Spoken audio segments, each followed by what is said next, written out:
Hello, everyone. In this episode we're going to talk about how Odin became the king of gods, and what led to the beginning of Ragnarok. In the last episode, we told you how Odin and his two brothers created the entire Norse mythology world by sacrificing and using the primordial giant Ymir as material. However, this also brought up another problem. At the same time of the sacrifice, the rules of the world were set in stone. This resulted in the establishment of sacrifice and price as the rules for the entire Norse mythology world. Instead of chaos and disorder like in Cthulhu mythos, or reincarnation like in Hinduism, even the most powerful gods cannot defy or rewrite these rules. Odin, the king of gods in the Norse mythology world, must comply with these rules as well. So after creating the entire Norse mythology world, Odin suddenly realized that although he and his two brothers created the entire world, because the body of the primordial giant Ymir was used in the creation, the manual or strategy guide for how to use the world and become the only powerful king of the entire world was not in the hands of the creators. Thus, Odin began to travel around the world, searching for a way to control the world. Under the guidance of the three goddesses of destiny, Odin finally came to the realm of the giants, Jotunheim, where there was a spring of wisdom that flowed day and night, nourishing the roots of the world tree. Whoever drank from the spring of wisdom would gain endless wisdom, and thus learn the rules of how the world operates. But the spring was guarded by a powerful giant, Mimir. Mimir was a wise giant, the first generation heir of the primordial giant Ymir. Because Mimir drank from the spring of wisdom frequently, he possessed great wisdom. At that time, Odin couldn't defeat the guardian of the spring of wisdom, Mimir, whether it be in terms of strength or strategy. So Odin could only honestly discuss the conditions with the wise giant, Mimir. "Oh, wise giant Mimir, you are my uncle, and I respect you. Please let your exhausted nephew drink a sip of this cool spring water to quench my thirst." The wise giant Mimir, who guarded the spring, looked calmly at Odin, and said coolly, after he finished speaking without batting an eyelid, "I know your purpose. Odin, you used my father, the primordial giant Ymir, as a sacrifice to create history. But to become the king of gods, you still need ancient wisdom. I know that fate cannot be defied. Odin, you created the world through sacrifice, so you should gain wisdom through sacrifice. Trade your right eye as the price to exchange for the wisdom to control the world." After Mimir finished speaking, Odin gouged out his right eye without hesitation and handed it to the wise giant Mimir with a smile. Mimir took the eyeball coldly, tossed it into the spring, and poured a cup of spring water, using a cow horn to give to Odin. Odin obtained the water from the spring of wisdom and drank it regardless of the blood gushing from his right eye. As the spring water entered Odin's body, the smug smile on Odin's lips disappeared instantly. Because he learned the rules of how the world operates and how to make his divine race flourish and prosper. But he also learned that Ragnarok was the ultimate end for all gods. Odin looked at the wise giant Mimir with his one divine eye. And just then, he understood what Mimir meant when he said that he knew fate could not be defied. By then, Odin had become the god of wisdom from drinking the water from the spring of wisdom. But to become the king of gods, wisdom alone was not enough. He also needed to obtain the way the entire world's power operated. Odin knew in his heart that to obtain power, he had to pay an equal price, so he came before the trunk of the world tree. The world tree provided life and support to the 9 worlds. To control the power of the world, he had to obtain the world tree. Odin looked at the world tree and said softly, "Old friend, creating the world requires magnificent sacrifice, and so does obtaining the world." After saying this, Odin began 9 days and 9 nights of sacrifice. He hung himself upside down from the branch of the world tree and pierced his abdomen with a spear. He made the world tree his sacrificial altar, and made himself the sacrifice and sacrificial offering. He treated the world tree as a wild horse, and began the long process of taming it. During the following 9 days, Odin's blood dripped continuously from his wounds. The strong wind blew and his body swayed.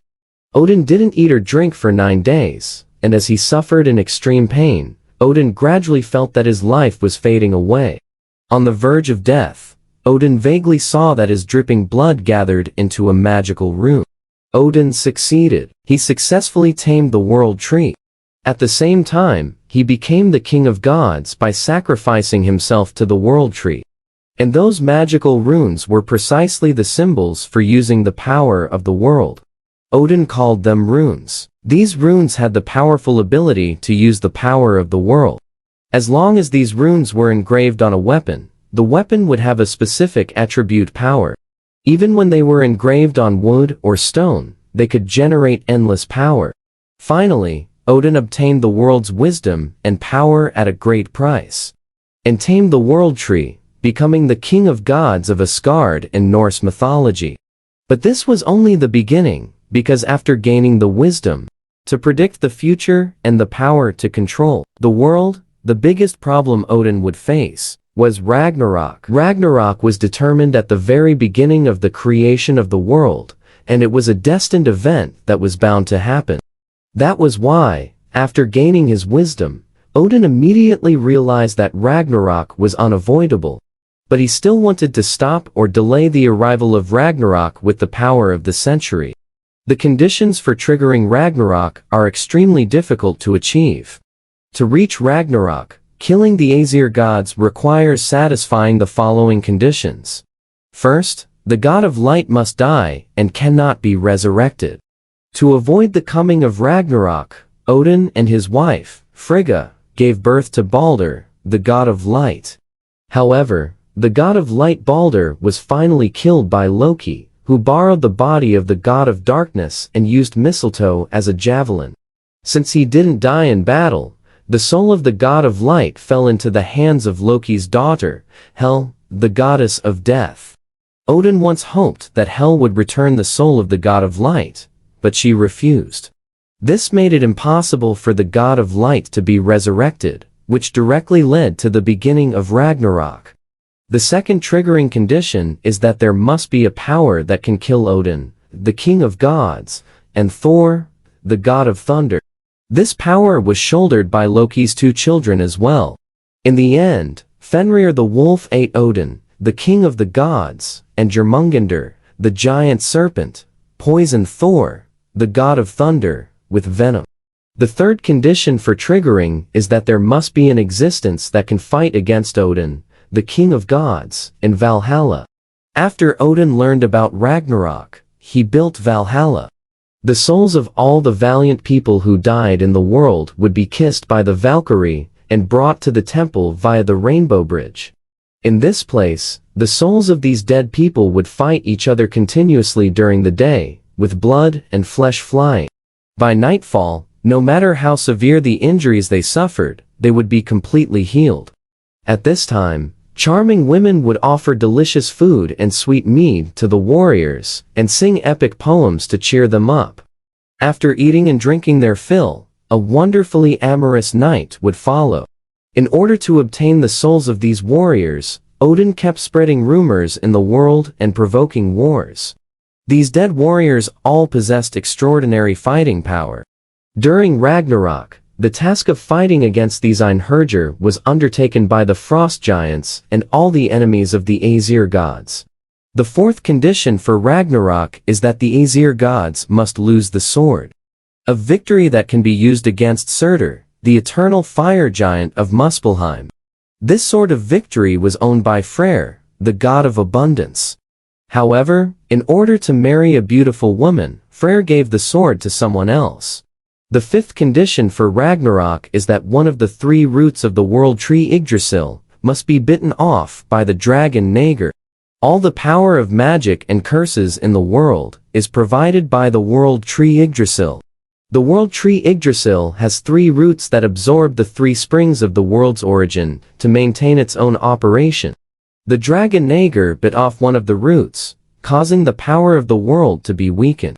The power of curses and magic could not be sustained.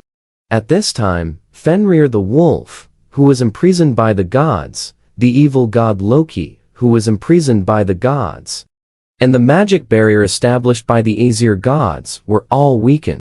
Odin, the king of gods, whose source of power was the world tree Yggdrasil, also became extremely weak. This led to all the enemies coming to Asgard together, which eventually led to the final arrival of Ragnarok.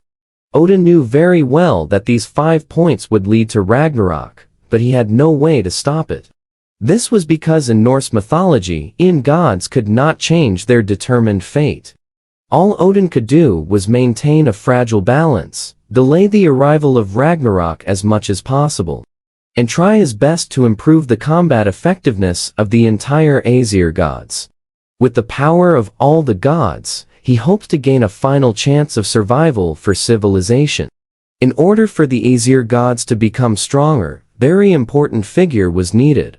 And this person was Odin's sworn brother, Loki, the god of fire and mischief. In the next episode, I will talk about how Loki helped the Aesir gods reach their peak, and how he triggered Ragnarok. Since the speed of my updates is related to everyone's subscription, it also determines the length of this Norse mythology series. Therefore, if you find this video interesting, please subscribe. Then, meet again in the next episode of Norse mythology. Bye bye.